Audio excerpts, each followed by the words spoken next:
ಕುಮಾರಸ್ವಾಮಿ ಮಂಡ್ಯ ಮಹಾಯುದ್ಧಕ್ಕೆ ಇಳಿಯಲು ರೆಡಿಯಾಗಿದ್ದಾರೆ. ಆದರೆ ಚನ್ನಪಟ್ಟಣ ಜೆಡಿಎಸ್ ಕಾರ್ಯಕರ್ತರು ಅಪಸ್ವರ ಎತ್ತಿದ್ದಾರೆ.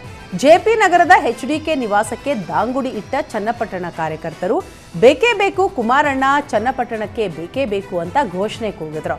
ನೀವು ಮಂಡ್ಯಕ್ಕೆ ಹೋಗಲೇಬೇಕು ಅಂತಾದರೆ ಮೊದಲು ನಮಗೆ ವಿಷ ಕೊಟ್ಟು ಮಂಡ್ಯಕ್ಕೆ ಹೋಗಿ ಅಂತ ಭಾವನಾತ್ಮಕವಾಗಿ ಎಚ್ಡಿಕೆ ಹಿಡಿದಿಡುವ ಯತ್ನ ಮಾಡಿದ್ರು.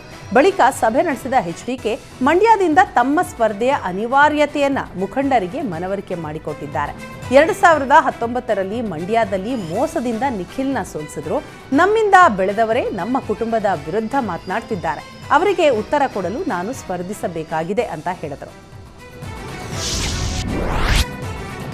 ಚನ್ನಪಟ್ಟಣ ತೊರೆಯದಂತೆ ಕಾರ್ಯಕರ್ತರು ಒತ್ತಾಯಿಸಿದ್ರೆ ಇನ್ನೊಂದು ಕಡೆ ಮಂಡ್ಯದಲ್ಲೇ ಸ್ಪರ್ಧಿಸುವಂತೆ ಒತ್ತಡವೂ ಹೆಚ್ಚಾಗಿದೆ. ಮಂಡ್ಯದಿಂದ ನೀವೇ ಸ್ಪರ್ಧಿಸಬೇಕು ಅಂತ ಎಚ್ಡಿಕೆ ನಿವಾಸಕ್ಕೆ ಬಂದು ಮಂಡ್ಯ ಕಾರ್ಯಕರ್ತರು ಒತ್ತಾಯಿಸಿದ್ರು. ಈ ವೇಳೆ ಕಾರ್ಯಕರ್ತನೋರ್ವ ಮಂಡ್ಯದಿಂದ ಕುಮಾರಸ್ವಾಮಿಯೇ ಸ್ಪರ್ಧೆ ಮಾಡಬೇಕು ಅಂತ ಕೈ ಕೊಯ್ದುಕೊಂಡಿದ್ದಾನೆ.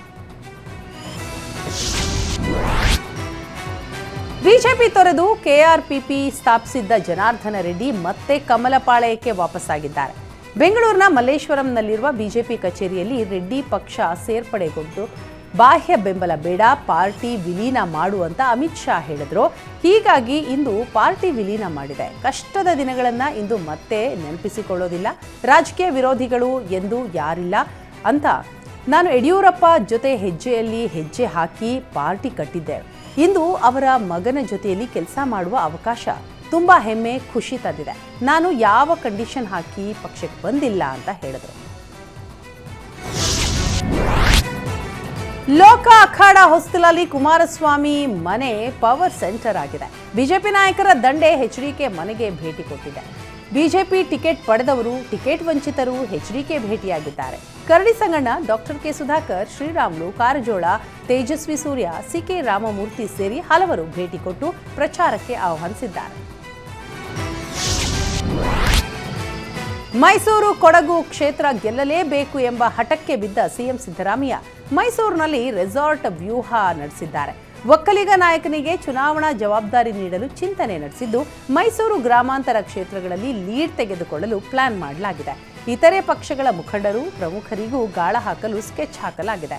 ಮೈಸೂರು ನಗರದಲ್ಲಿ ಯದುವೀರ್ಗೆ ಕಡಿಮೆ ಮತಗಳ ಅಂತರ ಬರುವಂತೆ ಪ್ಲಾನ್ ಮಾಡ್ತಾ ಇದ್ದಾರೆ. ಕೃಷ್ಣರಾಜ ಕ್ಷೇತ್ರದಲ್ಲಿ ಸಾಧ್ಯವಾದಷ್ಟು ಬಿಜೆಪಿ ಮತಗಳಿಕೆಯ ಅಂತರ ಕಡಿಮೆ ಮಾಡಲು ತಂತ್ರಗಾರಿಕೆ ಮಾಡಲಾಗ್ತಾ ಇದೆ.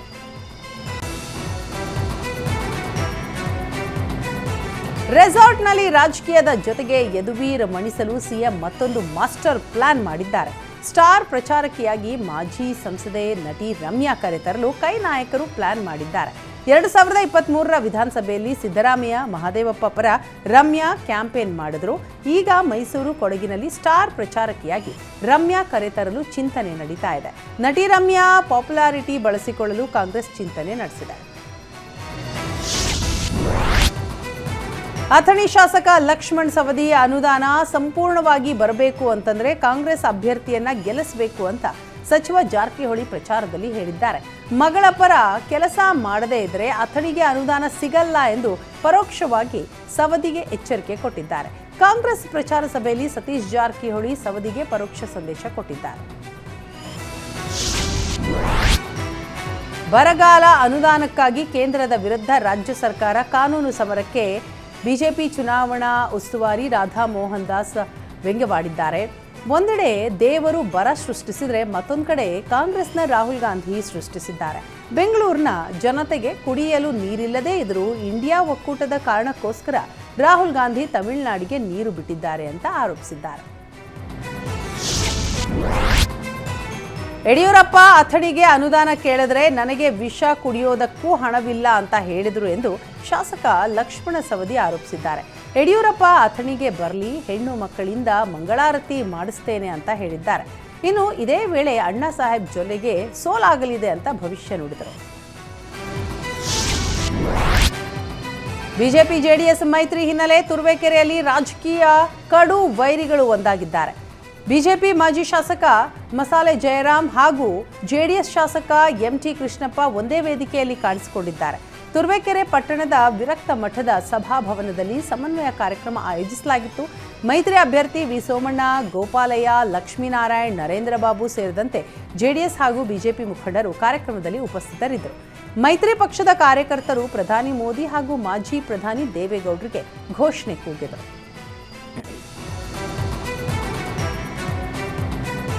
ಯುವಕರು ಮೋದಿ ಅಂತಂದ್ರೆ ಕಪಾಳಕ್ಕೆ ಬಡಿಯಬೇಕು ಅಂತ ಸಚಿವ ಶಿವರಾಜ್ ತಂಗಡಗಿ ವಿವಾದಾತ್ಮಕ ಹೇಳಿಕೆ ಕೊಟ್ಟಿದ್ದಾರೆ. ಕಾಂಗ್ರೆಸ್ ಅಭ್ಯರ್ಥಿ ರಾಜಶೇಖರ ಹಿಟ್ನಾಳ್ ಪರ ಮತಯಾಚನೆಯ ಸಭೆಯಲ್ಲಿ ಮಾತನಾಡುವ ಸಂದರ್ಭ ಈ ಘಟನೆ ನಡೆದಿದೆ. ಮೋದಿ ಅವರು ಕೇವಲ ಸುಳ್ಳು ಹೇಳ್ತಿದ್ದಾರೆ, ಇದುವರೆಗೂ ಯಾವುದೇ ಅಭಿವೃದ್ಧಿ ಕೆಲಸ ಮಾಡಿಲ್ಲ, ಯುವ ಜನರು ಉದ್ಯೋಗ ಕೇಳಿದ್ರೆ ಪಕೋಡಾ ಮಾರೋಕೆ ಹೋಗಿ ಅಂತ ಹೇಳ್ತಾರೆ, ಈಗ ಮತ್ತೆ ಚುನಾವಣೆ ಬಂತು ಅಂತ ಬರ್ತಾರೆ, ಯುವಕರು ಮೋದಿ ಮೋದಿ ಅಂತಂದ್ರೆ ಅವರ ಕಪಾಳಕ್ಕೆ ಬಡಿಯಬೇಕು ಅಂತ ಸಚಿವ ಶಿವರಾಜ್ ತಂಗಡಗಿ ಹೇಳಿದ್ದಾರೆ. ಶಾಸಕ ಮುನಿರತ್ನ ಡಾಕ್ಟರ್ ಮಂಜುನಾಥ್ ಪರ ಬ್ಯಾಟಿಂಗ್ ಮಾಡಿದ್ರು. ಮೈತ್ರಿ ಅಭ್ಯರ್ಥಿಗೆ ಕುಟುಂಬ ರಾಜಕಾರಣ ಆರೋಪ ಅನ್ವಯಿಸಲ್ಲ, ಡಾಕ್ಟರ್ ಎಲ್ಲೂ ದೇವೇಗೌಡರ ಅಳಿಯ ಅಂತ ಗುರುತಿಸಿಕೊಂಡಿಲ್ಲ, ಡಾಕ್ಟರ್ ಸ್ವಂತ ಶಕ್ತಿ ಹೆಸರಿನ ಮೇಲೆ ಸ್ಪರ್ಧೆ ಮಾಡ್ತಾರೆ, ಈ ಬಾರಿ ಕನಕಪುರದಲ್ಲಿ ಹೆಚ್ಚು ಲೀಡ್ ಪಡೆಯೋದು ಶತಸಿದ್ಧ ಅಂತ ಹೇಳಿದ್ರು. ನಾವು ತುಂಬಾ ಕೋಟೆಗಳನ್ನ ನೋಡಿದ್ದೇವೆ, ಚರಿತ್ರೆಯಲ್ಲಿ ಯಾವ ಕೋಟೆಗಳು ಉಳಿದಿಲ್ಲ, ಇಲ್ಲಿ ನಡೀತಾ ಇರೋದು ರಾಮ ರಾವಣರ ಯುದ್ಧ, ಇದರಲ್ಲಿ ಯಾವುದೇ ಅನುಮಾನ ಇಲ್ಲ ಅಂತ ಹೇಳಿದ್ರು. ಬಿಜೆಪಿಯಿಂದ ಮೈತ್ರಿ ಪಕ್ಷ ಜೆಡಿಎಸ್ ಕಡೆಗಣನೆ ವದಂತಿಯ ಬಗ್ಗೆ ಮಾತನಾಡಿದ ಚಾಮರಾಜನಗರ ಬಿಜೆಪಿ ಅಭ್ಯರ್ಥಿ ಎಸ್ ಬಾಲರಾಜು, ಈ ವದಂತಿ ಸಂಬಂಧ ರಾಜ್ಯ ಮಟ್ಟದ ಹಾಗೂ ಸ್ಥಳೀಯ ನಾಯಕರ ಸಭೆ ಮಾಡಬೇಕಿದೆ. ಇದೇ ತಿಂಗಳ 27ರಂದು ಮೈಸೂರಿನಲ್ಲಿ ಸಭೆ ನಡೆಯುತ್ತೆ. ಮಾಜಿ ಸಿಎಂ ಎಚ್ಡಿಕೆ ಹಾಗೂ ವಿಜಯೇಂದ್ರ ನೇತೃತ್ವದಲ್ಲಿ ಸಭೆ ನಡೆಸ್ತೇವೆ. ಈ ಸಭೆಯಲ್ಲಿ ಮೈಸೂರು, ಚಾಮರಾಜನಗರ ಭಾಗದ ಮುಖಂಡರು ಭಾಗವಹಿಸುತ್ತಾರೆ ಅಂತ ಹೇಳಿದರು. ಯಾರನ್ನ ಕಡೆಗಣಿಸುವ ಪ್ರಶ್ನೆ ಇಲ್ಲ ಅಂತಲೂ ಸ್ಪಷ್ಟಪಡಿಸಿದರು. ಲೋಕಸಭಾ ಚುನಾವಣೆ ಹಿನ್ನೆಲೆ ರಾಜ್ಯದಲ್ಲಿ ಕಾಂಗ್ರೆಸ್ ಪಕ್ಷಕ್ಕೆ ಪೂರಕವಾಗುವ ವಾತಾವರಣ ಇದೆ. ಇದರಿಂದ ರಾಜ್ಯದಲ್ಲಿ ಕನಿಷ್ಠ 20 ಸ್ಥಾನ ಗೆಲ್ತೇವೆ ಅಂತ ಅಥಣಿಯಲ್ಲಿ ಶಾಸಕ ಲಕ್ಷ್ಮಣ ಸವದಿ ಹೇಳಿದರು. ಚಿಕ್ಕೋಡಿ, ಬೆಳಗಾವಿ ಕಾಂಗ್ರೆಸ್ ಅಭ್ಯರ್ಥಿಗಳ ಗೆಲುವು ಖಚಿತವಾಗಿದೆ ಅಂತ ಶಾಸಕ ಸವದಿ ಭವಿಷ್ಯ ನುಡಿದಿದ್ದಾರೆ. ಬೆಳಗಾವಿಯಲ್ಲಿ ಜಗದೀಶ್ ಶೆಟ್ಟರ್ ಬಿಜೆಪಿ ಅಭ್ಯರ್ಥಿಯಾಗಿ ಕುರಿ ತರಹ ಬಲಿಯಾಗಿದ್ದಾರೆ. ಬಿಜೆಪಿಯಲ್ಲಿ ವ್ಯವಸ್ಥಿತವಾಗಿ ಕೆಲವರನ್ನ ರಂಜಾನ್ ತಿಂಗಳಿನಲ್ಲಿ ಬಲಿಕಾ ಬಕ್ರಾ ಮಾಡ್ತಾರೆ ಅಂತ ಶೆಟ್ಟರ್ ವಿರುದ್ಧ ವಾಗ್ದಾಳಿ ನಡೆಸಿದ್ದಾರೆ. ಕಾಂಗ್ರೆಸ್ನವರು ಹತಾಶರಾಗಿದ್ದಾರೆ, ಏನು ಮಾಡ್ತಿದ್ದೇವೆ ಅನ್ನೋ ಅರಿವೆಯೂ ಇಲ್ಲದೆ ಸೋಲಿನ ಹತಾಶೆಯಲ್ಲಿ ಮಾತನಾಡ್ತಾ ಇದ್ದಾರೆ ಅಂತ ಸಿಟಿ ರವಿ ವಾಗ್ದಾಳಿ ನಡೆಸಿದರು. ಸಿದ್ದರಾಮಯ್ಯ ಬಿಜೆಪಿಯವರ ಮನೆ ಹಾಳಾಗ ಅಂತ ಹೇಳಿದ್ದಾರೆ. ಯಾರಿಗೆ ಮನೆ ಹಾಳು ಮಾಡುವ ಮನಸ್ಥಿತಿ ಇದೆಯೋ ಅವರು ದೇಶವನ್ನ ಹಾಳು ಮಾಡುವ ಮನಸ್ಥಿತಿಯವರೇ ಆಗಿರ್ತಾರೆ ಅಂತ ಸಿಎಂ ಸಿದ್ದರಾಮಯ್ಯ ವಿರುದ್ಧ ಕಿಡಿಕಾರಿದ್ರು. ಇನ್ನು ಮೋದಿ ಮೋದಿ ಅನ್ನೋರಿಗೆ ಕಪಾಳ ಮೋಕ್ಷ ಮಾಡಿ ಅನ್ನೋ ಶಿವರಾಜ್ ತಂಗಡಗಿ ಹೇಳಿಕೆಗೆ ಸಿಟಿ ರವಿ ಚಾಟಿ ಬೀಸಿದ್ದಾರೆ. ಸಂಸ್ಕೃತಿ ಏನು ಅನ್ನೋದೇ ಗೊತ್ತಿಲ್ಲ ಅಂಥವರಿಗೆ ಕನ್ನಡ ಸಂಸ್ಕೃತಿ ಇಲಾಖೆ ಕೊಟ್ಟಿದ್ದಾರೆ, ಇದು ಕನ್ನಡ ಸಂಸ್ಕೃತಿ ಇಲಾಖೆಗೆ ಮಾಡಿದ ಅಪಚಾರ ಅಂತ ವಾಗ್ದಾಳಿ ನಡೆಸಿದರು.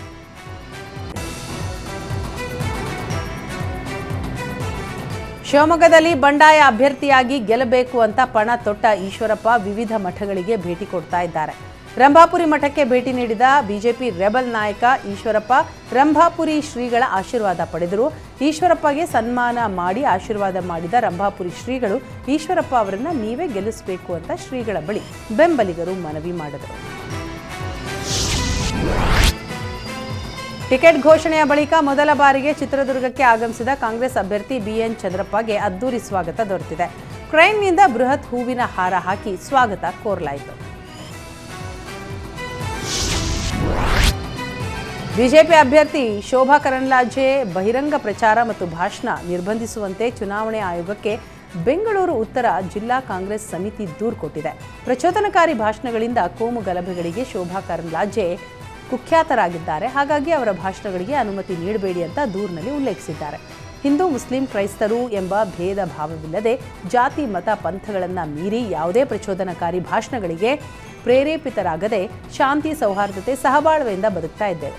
ಬೆಂಗಳೂರು ಉತ್ತರ ಲೋಕಸಭಾ ಕ್ಷೇತ್ರದಾದ್ಯಂತ ಇಂತಹ ದುರ್ಘಟನೆಗಳು ಆಗದಂತೆ ಮುನ್ನೆಚ್ಚರಿಕೆ ಕ್ರಮ ವಹಿಸಿ ಅಂತ ಮನವಿ ಮಾಡಿದ್ದಾರೆ. ಸಾರಿಗೆ ಸಂಸ್ಥೆ ಬಸ್ನಲ್ಲಿ ಸೂಕ್ತ ದಾಖಲೆಗಳು ಇಲ್ಲದೆ ಸಾಗಿಸ್ತಾ ಇದ್ದ 1 ಲಕ್ಷ ಹಣವನ್ನು ಗದಗ ಜಿಲ್ಲೆ ಲಕ್ಷ್ಮೇಶ್ವರ ತಾಲೂಕಿನ ರಾಮಗೇರಿ ಚೆಕ್ ಪೋಸ್ಟ್ನಲ್ಲಿ ಜಪ್ತಿ ಮಾಡಲಾಗಿದೆ. ಪೊಲೀಸರು ಅಧಿಕಾರಿಗಳಿಂದ ಬಸ್ ಪರಿಶೀಲನೆಯ ವೇಳೆ ಮಲ್ಲಿಕಾರ್ಜುನ ಬಳಿ ಇದ್ದ ಹಣವನ್ನು ಜಪ್ತಿ ಮಾಡಲಾಗಿದೆ. ಲೋಕಸಭಾ ಚುನಾವಣೆಯಲ್ಲಿ ಹಣ ಮತ್ತು ಹೆಂಡ ಸದ್ದು ಮಾಡ್ತಾ ಇದೆ. ಮೈಸೂರಿನ ನಂಜನಗೂಡು ತಾಲೂಕಿನಲ್ಲಿ ಅಬಕಾರಿ ಅಧಿಕಾರಿಗಳು ಕಾರ್ಯಾಚರಣೆಯಲ್ಲಿ 7 ಲಕ್ಷ ಬೆಲೆ ಬಾಳುವ ಬಿಯರ್ ಬಾಟಲ್ ಅನ್ನು ಜಪ್ತಿ ಮಾಡಿದ್ದಾರೆ. ಬರೋಬ್ಬರಿ 3,988 ಲೀಟರ್ ಬಿಯರ್ ಜಪ್ತಿ ಮಾಡಲಾಗಿದೆ. 6 ಜನರ ಮೇಲೆ ಅಬಕಾರಿ ಮತ್ತು ಚುನಾವಣೆಯ ನೀತಿ ಸಂಹಿತೆ ಪ್ರಕರಣ ದಾಖಲಿಸಲಾಗಿದೆ. ಅಕ್ರಮ ಮದ್ಯ ಮಾರಾಟಕ್ಕೆ ಬಳಸಿದಂತಹ 2 ದ್ವಿಚಕ್ರ ವಾಹನವನ್ನು ವಶಕ್ಕೆ ಪಡೆಯಲಾಗಿದೆ.